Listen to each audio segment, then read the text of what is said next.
What is it about this music? And what is it about this place that brings so much nostalgia? Today, we're going to explore one of the most beloved locations in Middle-earth, the Shire. So grab your second breakfast and join us on this journey as we uncover why the Shire makes us feel so good. You know, I've done a lot of film analysis on this channel, but I felt like it was time to dive deep into one of my favorite films of all time, The Lord of the Rings, The Fellowship of the Ring. The first film in the iconic Peter Jackson Lord of the Rings trilogy. Growing up, I always loved this movie, particularly the beginning, the scenes that took place in the Shire. It felt happy, homey, just a place I wanted to be. The Shire, with its picturesque landscapes and charming hobbit holes, has captured the hearts of millions around the world. But what exactly is it about this humble, idyllic land that evokes such a warm and cozy feeling? In today's video, we'll look at music, color theory, cinematography, and more to try to figure out why the Shire makes us feel so good.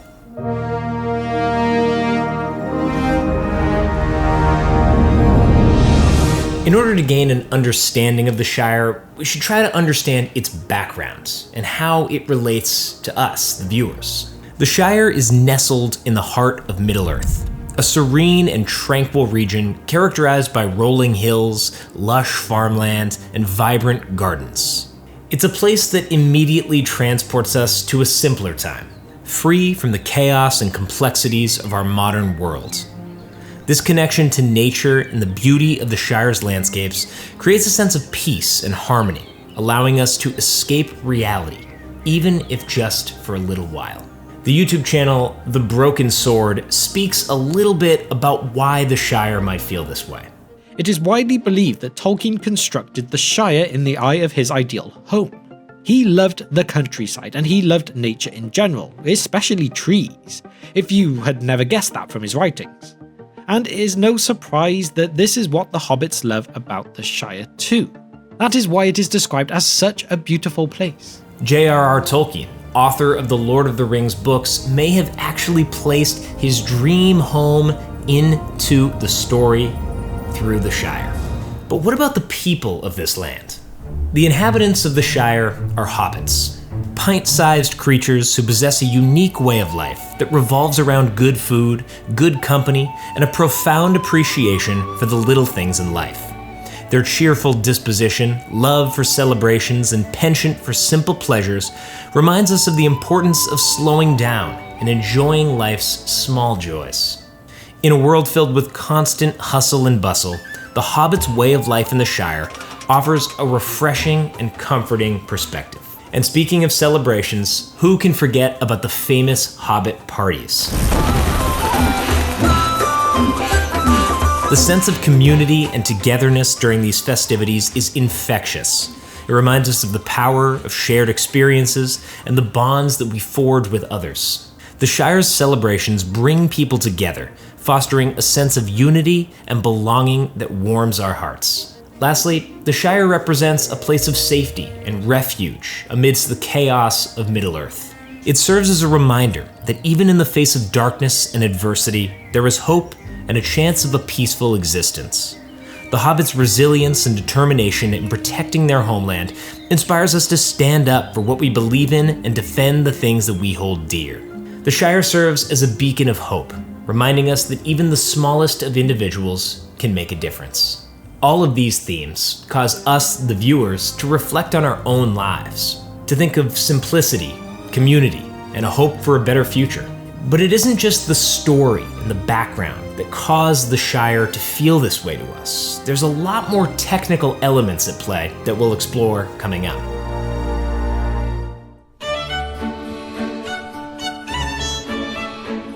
One of my personal favorite things about the Lord of the Rings movies is Howard Shore's incredible and brilliant score. The music beautifully tells the story of the events and the settings found across Middle-earth in the films. And the music in the Shire is no exception. The music begins with a plucked bass, which creates an innocent, playful feel.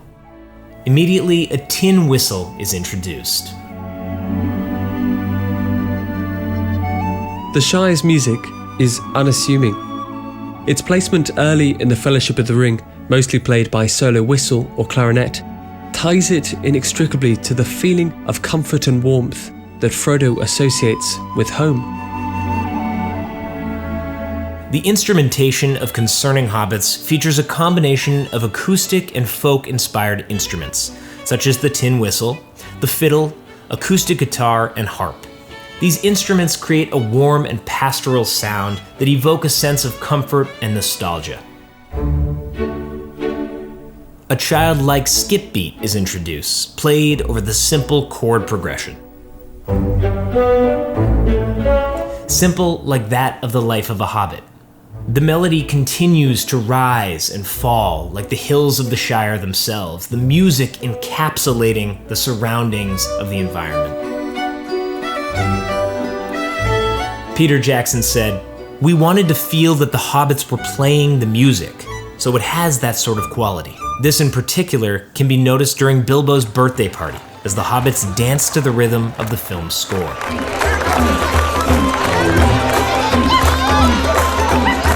It is this music that immediately takes us home to a place of comfort. We, the viewer, let down our guard and bask in the good times. Kevin Kuchel says it best. Concerning Hobbits is an emotionally evocative piece that speaks to me in many ways. It tells a story about a very special place called home, and it paints this place as somewhere you come from, where your roots are. A place you're also drawn back to after a long journey, but most importantly, a place you carry with you on your way. It is an anthem to the biggest of emotions in a small context. Not a hymn for great halls, but a hymn for some very precious corners inside all of us.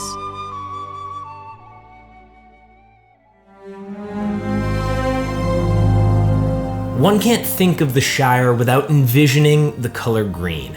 Sprawling landscapes of grass and trees. Green, a color that centers us and brings us back to nature. A symbol of harmony and tranquility. It's no wonder that a performer often relaxes in a green room prior to taking the stage, gaining peace and relaxing away from the eyes of the crowd. Just like the hobbits in the Shire, away from the eyes of Mordor and the rest of Middle-earth. And just look at some of the brands that we know and love that are green. Whole Foods, Spotify, Starbucks, they all evoke emotions of positivity, often showcasing nature and good life. And sprinkled amongst these natural hues of green are pops of color, flowers, fireworks, magic, and so much more. A touch of excitement amongst the calming terrain. A little foreshadowing for the adventure that Frodo is going to set out on, leaving the calming presence of the Shire and going off into the big world. If I take one more step, it'll be the farthest away from home I've ever been.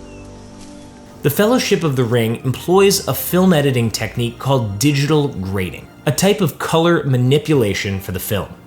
Well, digital grading is basically taking, once you've filmed a negative and you have a negative image, you then scan it on a machine, on a scanning machine into a digital format, which means you can now put it on a monitor and you can manipulate the image with a huge variety of tools.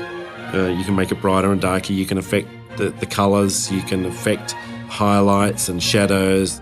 So there was actually intention behind the color of the Shire. In Hobbiton, we wanted to feel warmth and green. We wanted Hobbiton to feel like, the perfect picture postcard. So we got the classic reveal of Hobbiton. We didn't set out to do that much to the shot. Even though it's Hobbiton, you would expect that you would actually want to add green. But what we've found to give a really warm kind of feel to it is we in fact take green out into the grass. You can just see the different sort of layers happening there, and gives that kind of the warm feel that is sort of Hobbiton. While the New Zealand landscape worked perfectly to create Hobbiton, it was the addition of color manipulation through digital grading that brought out the true warmth and emotion of the setting. In the end, the Shire gives off a color palette that instills us with peace and harmony.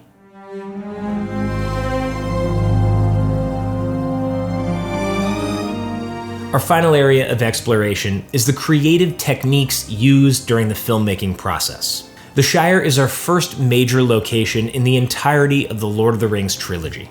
It's the first time we can experience Peter Jackson at work, and he doesn't let us down. From a lighting perspective, each scene takes place in beautiful, summery weather with golden lighting that shines down on our characters and on the magical landscape. And this evokes a feeling of warmth.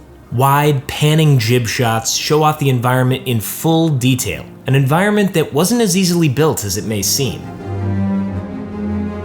It took weeks of labor to build this landscape, and yet it wasn't the only movie magic involved. The early scenes of this movie are some of the first times that we see Peter Jackson use something called forced perspective to really showcase the various sizes of characters. The most complicated things were probably false perspective, whereby if I were to be doing a scene with Ian McKellen, he would be in the foreground of the shot so that he would just look bigger, because he'd be closer to the lens, and I would be back from the shot, but we would make out that we were level with each other.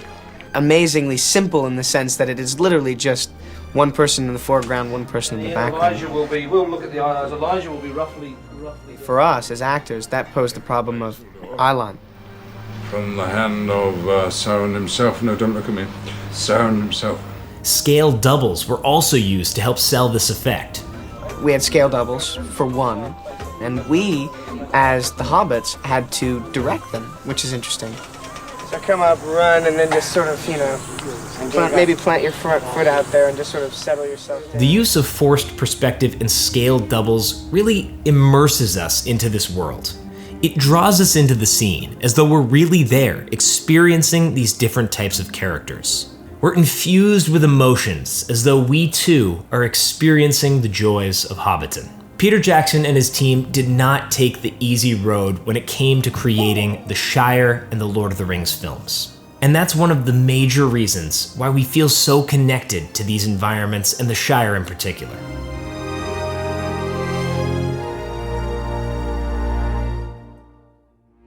And so after all of that, why does The Shire feel so good? It's the blending of story, color, music, and filmmaking. Elements that come together to trigger our desire for safety and comfort in a world of adventure and chaos. The Shire is that place. When we view The Fellowship of the Ring or hear the songs of the films, we're transported back. We're comforted. We see the good in the world. The Shire reminds us that there is an escape from the chaos. There's a home to go back to. The parting words are best said by Samwise Gamgee. Folk in those stories had lots of chances of turning back, only they didn't. They kept going because they were holding on to something. But there's some good in this world, Mr. Frodo, and it's worth fighting for.